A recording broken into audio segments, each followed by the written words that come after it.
नमस्कार साथियों, हमारे बीच में राहुल जी हैं। आज 62वां दिवस है भारत जोड़ो न्याय यात्रा का। कल अंतिम दिवस है। 5:30 बजे को राहुल जी चैत्य भूमि में होंगे। डॉक्टर अंबेडकर स्मारक में अंतिम समारोह होगा।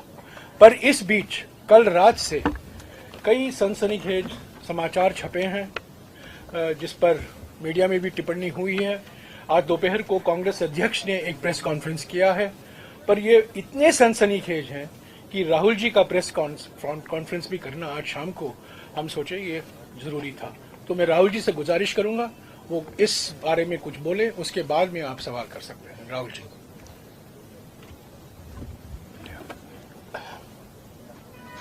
नमस्कार, कैसे हैं आप? ठीक हैं? कुछ साल पहले नरेंद्र मोदी जी ने ये हिंदुस्तान का जो पॉलिटिकल फाइनेंस का सिस्टम है उसको साफ करने की बात की थी, और इलेक्टोरल बॉन्ड्स का जो कॉन्सेप्ट है वो नरेंद्र मोदी जी ने डेवलप किया और उसको इम्प्लीमेंट किया। और कुछ ही दिन पहले इलेक्टोरल बॉन्ड की सच्चाई देश को दिखी है।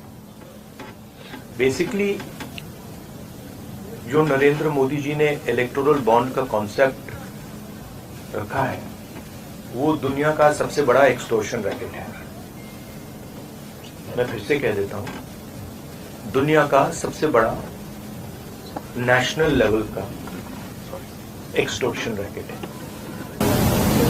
कंपनियों से हफ्ता लेने का तरीका है, कंपनियों से कॉन्ट्रैक्ट्स का शेयर लेने का तरीका है, और शायद सबसे बड़ा, दुनिया में सबसे बड़ा भ्रष्टाचार का स्कैम है। इसके सब आंकड़े आपके सामने हैं। पूरी कंपनी की लिस्ट अभी आई नहीं है। इसमें शेल कंपनीज हैं, इसमें सीबीआई ईडी से प्रेशर डाल के पैसा लिया जा रहा है, डेट्स हैं, कंपनी पर केस लगता है, उसी के थोड़े दिन बाद बीजेपी को पैसा मिलता है, हजारों करोड़ रुपए का कॉन्ट्रैक्ट मिलता है, कॉन्ट्रैक्ट का एक कट बीजेपी को डायरेक्ट मिलता है। तो ये प्रधानमंत्री का कॉन्सेप्ट है और दुनिया में सबसे बड़ा भ्रष्टाचार का, करप्शन का उदाहरण है।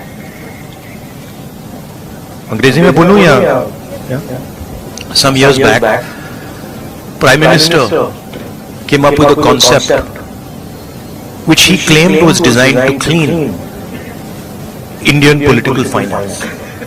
And at the heart of the concept was the idea of the electoral bond. The ability for corporates to give electoral bonds anonymously. Now it turns out that this is a way of extorting money from India's largest corporates. It is a way of stealing money from the biggest contracts in the country. It is a way of intimidating corporates and making them, forcing them to give money to the BJP. So it is the world's biggest corruption scam. It is the world's biggest extortion racket, and it is run by the Prime Minister of India. I don't really expect the Indian media to pick up this in a large way, because I know, from past experience, the type of things you focus on. But this is huge theft taking place right in front of everybody's eyes, and it has been orchestrated by the Indian Prime Minister. Now, if you have any questions, please. Yes, Archana. I'll come to you.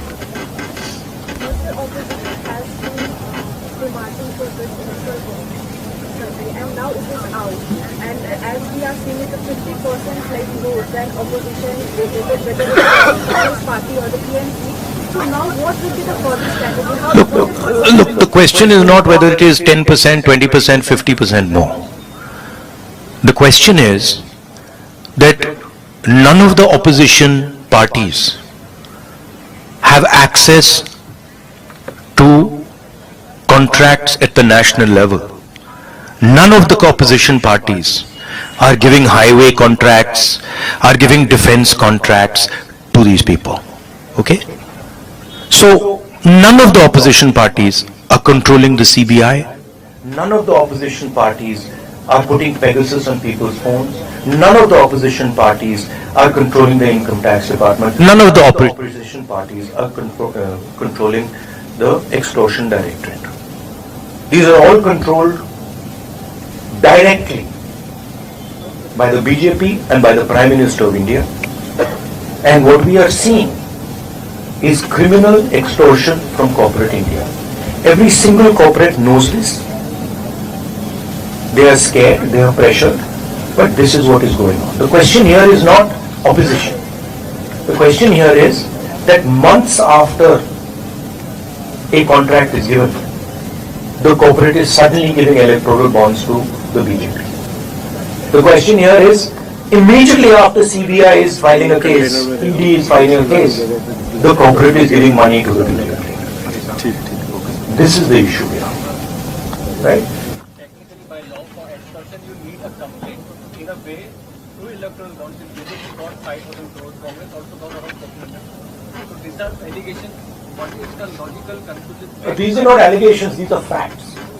If you look at these companies, you can see that certain of these companies have never donated money to the BJP, have got an ED case on them, a CBI case on them, and then immediately they are giving money to the BJP. You can see that there are a large number of shell companies here, right, which are connected to other companies, which are giving money to the BJP. It's upfront, right? So don't try and create this idea of technicality. Okay, you please be an impartial journalist, and you see what is in front of you, and don't try and muddy the waters. Right? There's no question here of what do you mean what happens next? What happens next is this is the criminal act that has been imposed on the people of India. That's what happens next.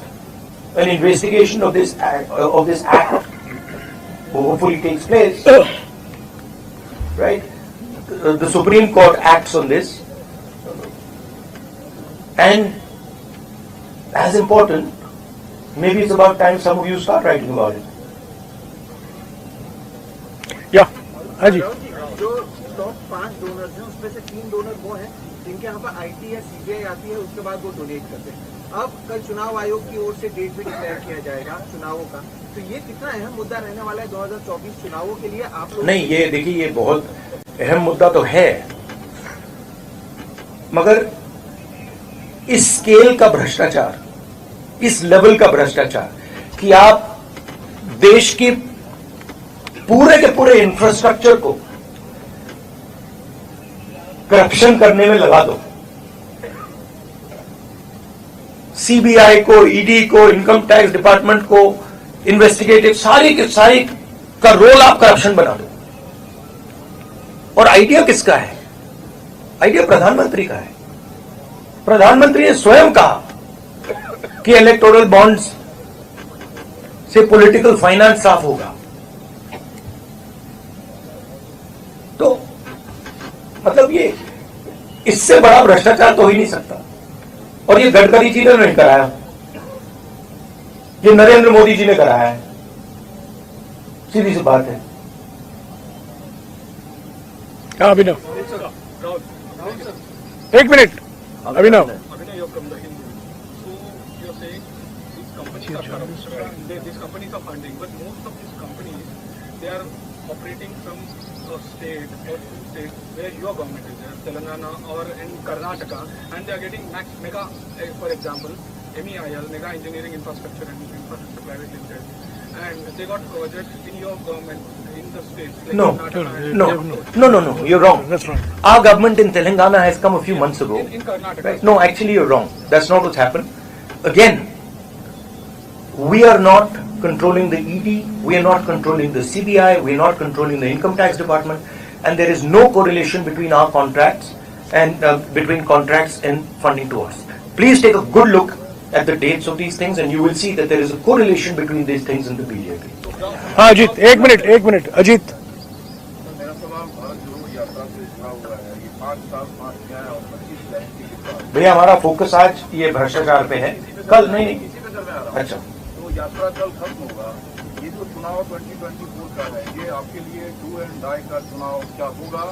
और अगर कांग्रेस हारती है तो पहली बार होगा कि 15 साल के लिए कांग्रेस सत्ता से बाहर होगी। अगर आप देखिए आप इसको डिस्ट्रैक्ट करने की कोशिश मत कीजिए, ठीक है? ये यात्रा के बारे में नहीं है, ये भ्रष्टाचार के बारे में है। आप लोग लगे रहते हो कि डिस्ट्रैक्ट करना है। रियलिटी ये है कि सबसे बड़ा भ्रष्टाचार हिंदुस्तान की हिस्ट्री में, हिंदुस्तान के पूरे इंस्टीट्यूशंस को लेकर नरेंद्र मोदी ने किया है, ठीक है? तो आप काइंडली इसको डिस्ट्रैक्ट करने की कोशिश मत कीजिए, बड़ा ऑब्वियस हो जाता है, सब लोगों को समझ आ जाता है।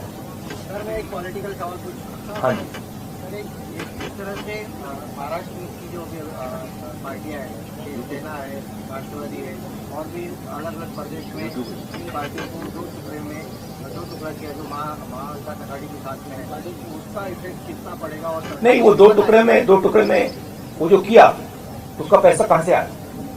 यहीं से तो आया।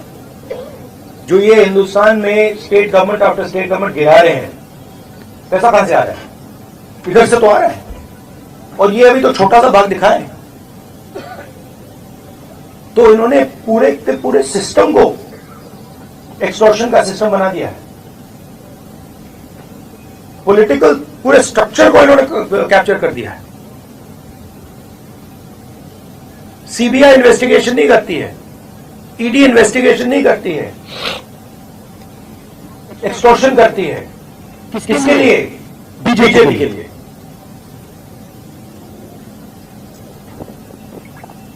हाँ जी, एक मिनट आपके सवाल हो यही है ना हो गया कि ये जो पार्टीज को तोड़ा गया, कैमरा मत दीजिएगा, कैमरा के नीचे रखिएगा प्लीज। ये उसको ऑफ कर दीजिए, उसको ऑफ कर ये दीजिए। पार्टीज को जो तोड़ा गया उसको बीजेपी ने सेंट्रल लीडरशिप ने तोड़वाया।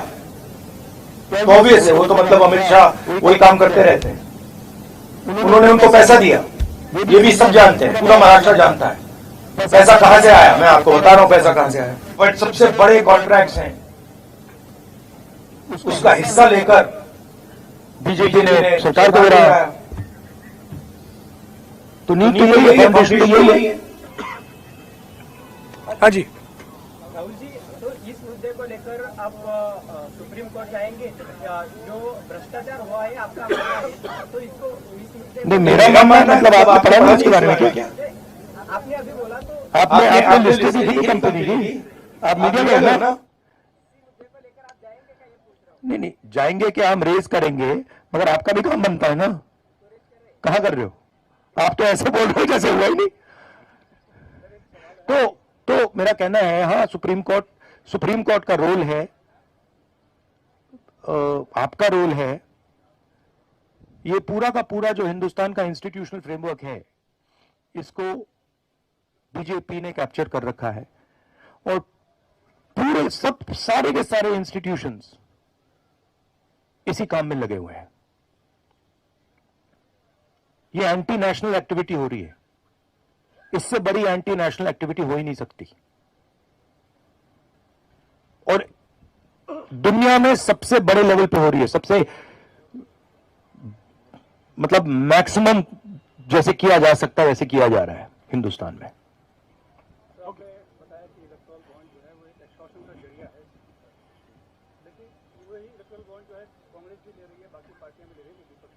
आप फिर से वही सवाल पूछ रहे हो। मैं आपको बता रहा हूं कि कांग्रेस पार्टी हिंदुस्तान की सरकार नहीं चलाती है। हाँ, उस पर डिस्कशन हो सकता है, इंडिया गठबंधन में डिस्कशन हो सकता है, मगर पॉइंट ये है कि CBI, ED, income tax department का प्रयोग किया जा रहा है, कंपनीज को एक्सटॉर्ट किया जा रहा है, बड़े बड़े कॉन्ट्रैक्ट्स का शेयर लिया जा रहा है, कॉन्ट्रैक्ट देने से पहले इलेक्टोरल बॉन्ड्स दिए जा रहे हैं और फिर एकदम बाद कॉन्ट्रैक्ट दिया जा रहा है, शेल कंपनीज उसमें भरी हुई हैं और ये पूरा का पूरा जो ढांचा है प्रधानमंत्री ने क्रिएट किया है, इनका ब्रेन चाइल्ड है। इन्होंने कहा है कि भाई इलेक्टोरल बॉन्ड्स हिंदुस्तान की राजनीति को साफ कर देगा। हो गया Abhinav please no no, we are doing one question, thank you. You ask your question please. Rahul ji, आपकी यात्रा दूसरी बार महाराष्ट्र में आई। पहली बार जब आए थे तो कांग्रेस पार्टी की सब कुछ अलग थी, लेकिन अब जब आए हैं तो पूर्व सीएम से लेकर एक पूर्व सांसद तक पार्टी का साथ छोड़कर बीजेपी में चले गए, शिवसेना में चले गए। क्या नहीं, देखिए, पार्टी का साथ छोड़ के नहीं गए हैं, पैसा देकर, सीबीआई को यूज कर ईडी को यूज कर उन पर दबाव डाल के इनको पार्टियों को तोड़ा गया है। कांग्रेस को नहीं तोड़ा गया है, कांग्रेस का कोई नहीं गया है, कांग्रेस एक बिल्कुल साफ खड़ी हुई है वहां पे। हाँ ठीक है, वो मिलिंद देवरा वो ठीक है, वो कोई बड़ी बात नहीं है। तो हमारी पार्टी इंटैक्ट है, जरूर अशोक चौहान गए, मिलिंद देवरा गए, और हमारी पार्टी इंटैक्ट है। शिवसेना को ये एनसीपी को पैसे से तोड़ा गया है। कैसे तोड़ा गया है आज मैं आपको बता रहा हूं। हाँ जी, न्यूज तक से रेडी। और चुनाव में यहां पे कांग्रेस पार्टी और हमारा जो गठबंधन है रिकॉर्ड मत से जीतने वाला है। हाँ जी, अमेठी से जुड़ा हुआ सवाल है। पूरी यात्रा कवर की है और जब हम अमेठी पहुंचे तो जनता के बीच बहुत ज्यादा डिमांड ये थी कि राहुल गांधी जी जो है वो चुनाव लड़े अमेठी से। तो क्या ऐसा होता हुआ दिखाई देगा? ये तो हमारी सीसी है, खारगे जी है, वो ऑर्डर देंगे, मैं करूंगा जो भी उनकी राय है। मैं कांग्रेस पार्टी का सिपाही हूं, जो ऑर्डर मिलेगा करूंगा। We can. हाँ, लास्ट क्वेश्चन। हाँ, सीबीआई और ईडी जैसी चीज नहीं है, वो बीजेपी का औजार है, वो बीजेपी के कंट्रोल में है। हिंदुस्तान में जो हमारे इंस्टीट्यूशंस हुआ करते थे, वो आज इंस्टीट्यूशंस हिंदुस्तान के नहीं है। चाहे वो इलेक्शन कमीशन हो, चाहे वो सीबीआई हो, ईडी हो, ये सब हो, ये अब बीजेपी और आरएसएस के हथियार हैं। ये हिंदुस्तान के इंस्टीट्यूशंस नहीं रहे, इसीलिए ये जो हो रहा है ये हो पा रहा है। अगर ये इंस्टीट्यूशंस अपना काम करते, अगर सीबीआई अपना काम करती, ईडी अपना काम करती, तो ये नहीं होता। तो उनको ये भी सोचना चाहिए, ये जो सब कर रहे हैं, कि किसी ना किसी दिन बीजेपी की सरकार बदलेगी और फिर कार्रवाई होगी, और ऐसी कार्रवाई होगी कि मैं गारंटी कर रहा हूं ये फिर से कभी नहीं होगा। तो उनको भी सोचना चाहिए। Thank you.